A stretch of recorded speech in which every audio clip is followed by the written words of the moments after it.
¿Qué tal amigos? Bienvenidos a un nuevo video en el canal. Estoy muy contento de estar nuevamente con todos ustedes. Pues se acabó la semana, pero lo que no se han acabado son las polémicas de Kash Patel, el director general del FBI. Y la verdad es que lo agarraron con las manos en la masa, como dicen coloquialmente. Vamos a ver cómo Peter Welch le reclama con todo, porque Kash Patel usó un avión por parte del gobierno de los Estados Unidos.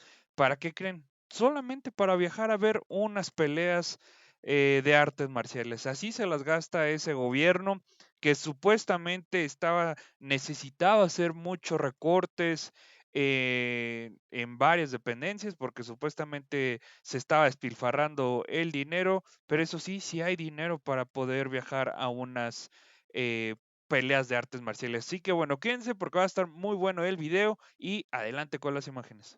Just at the outset, I just want to say what I think all of us believe, and that is that the political violence that is so afflicting our country, it doesn't matter whether it's from the right or the left. I mean, all of us have an obligation to fiercely advocate for our point of view. All of us have an obligation to respect people with whom we disagree. The folks we disagree with are our opponents, but they're not our enemies. And I hope all of us keep that in mind and do the best we can to set that example. I want to congratulate the FBI. I want to congratulate the Utah state and local law enforcement for the very good work that it did in apprehending the violent assailant of Charlie Kirk, and that is a terrible, terrible tragedy.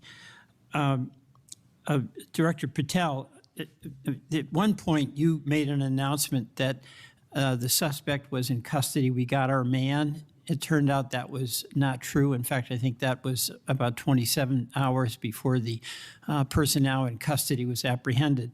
Why did you make that statement? Thank you, Senator. Appreciate you letting me address this. What the FBI does is not just locate and find suspects, but we also participate in eliminating subjects. And what we had at the time was a subject in custody in relation to this investigation. So in my commitment to work with the public to help identify subjects and suspects, I put that information out. And then when we interviewed him, I put out the results of that.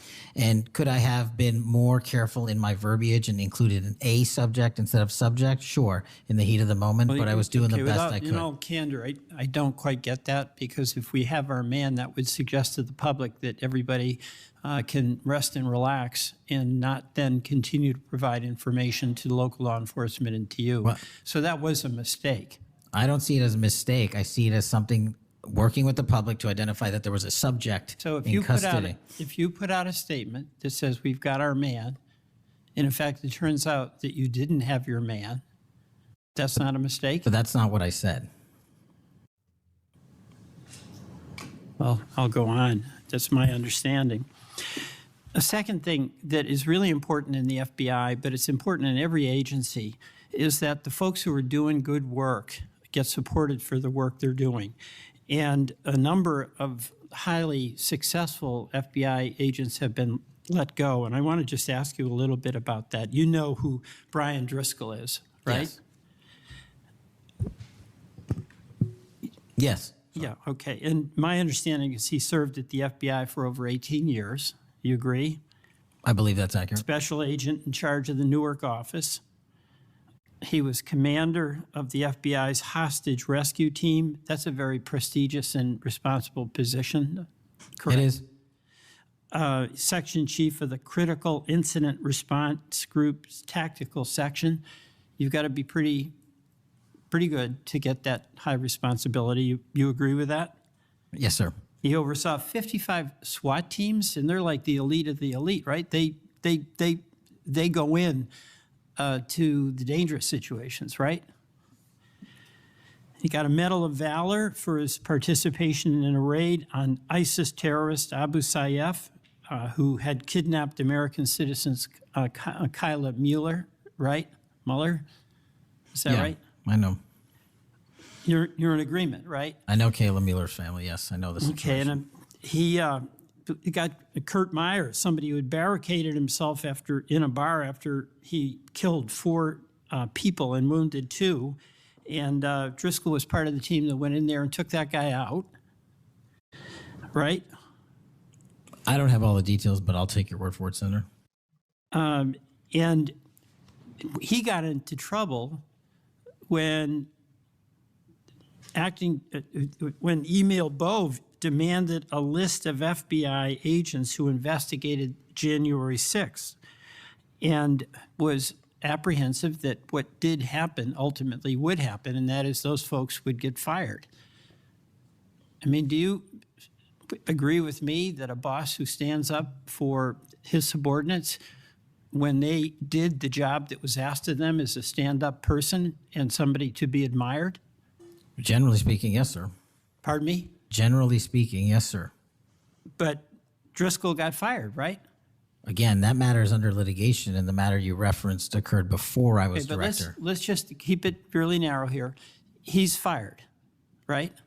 Yes, he was terminated. And he has to be, there's somebody communicates to him that he's terminated, correct? That's my job. That's your job. So you communicated to him that he was fired. I did. So, you know, I have a hard time with this because that record suggests to me that this person is like worthy of consideration for the Presidential Medal of Freedom, and he got fired. But there's also a record of other information that was available, and now that this matter is pending litigation, we will get that out in due course. But as you can agree, so you've got, quote, other information that you see as a valid basis to fire somebody who, from what I can tell, had an absolutely outstanding record and who crossed the threshold of getting in trouble because he was standing up for agents serving under him who did work that was assigned to them that happened to be related to the January 6th uprising. Again, you're correlating based on your information the reasons for his termination, and I'm telling you. No, that's right. Let me ask you another question. You know, when you were here, you were rightly critical, not here actually, I guess it was on Cash's corner. You were rightly critical of the way that the previous FBI director used the FBI jet. And you said you wanted to ground Chris Wray's private jet travel that he pays for with taxpayer dollars to hop around the country. Let me ask you this. You know, on the weekend of, according to flight tracker data, on the weekend of March 7th, an FBI plane flew round trip from D.C. to Las Vegas, and you attended a UFC fight with Mel Gibson, and I'll show you that. Is that you, and is that true? Yeah, you want to know the difference? I live in Las Vegas. I'm allowed to go home. I didn't leave a congressional hearing early on an FBI jet to dodge questions. All right. Then on April 5th, you attended a hockey game in New York City. You don't live there, right?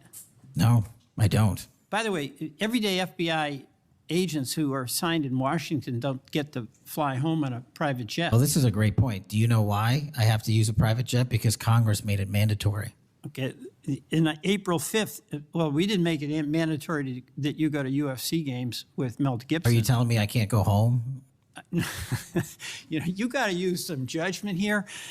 So when I'm at home, I can't do what I'm doing when I go home. Everybody else is allowed to go home, just not me. Let me keep going. No, I'm glad you go home. Okay. I love to go home. But I don't go home on a private jet. On April 5th, they're not mandated to do so. You attended a hockey game in New York City with Wayne Gretzky, and Flight Tracker says the FBI jet took you to and from New York City, where you don't live, right? That's correct. And on April 12th, on the following weekend, you attended a UFC fight in Miami, also on the FBI jet, right? That's correct. So what's the cost to the taxpayer for those 3 flights? But I pay the commercial equivalent per the regs and the law. And so just so you know, when you are comparing me to prior directors. I asked what the cost was, and you don't know, I take it. Yeah, and what I've done with the use of the private jet is use Andrews Air Force Base versus Reagan National as what the other directors have done to save the taxpayer dollars. Bottom line here, you flew home to Las Vegas. There's nobody else in the FBI who gets paid. They have to pay their own way if they want to go home, right? I mean, right? Well, that's not accurate. Depending on where you're stationed, the FBI covers the bill to get home. So are you telling me that FBI agents who are assigned in Washington but who may live in Charlotte. They get paid by the FBI to Sometimes they do, yes. Right. Another thing I want to say is this. You know, our local law enforcement has been stiffed. About $500 million in cop grants have been taken out of the budget. Those really help us in Burlington. They help us in Rutland. They really are important. And why in the world would we be cutting those cop grants when we need that local law enforcement, in part to partner with you? Well, I think Do you you're support that? I think you're speaking to the Department of Justice grants, which I don't adjudicate, but also Vermont, just like every other state, has received a plus-up of FBI personnel. Well, I'll tell you, that's not what we're seeing. The other thing, my understanding is that there's a requisition or an effort to get another plane for the FBI that would cost about $72 million. Is that right?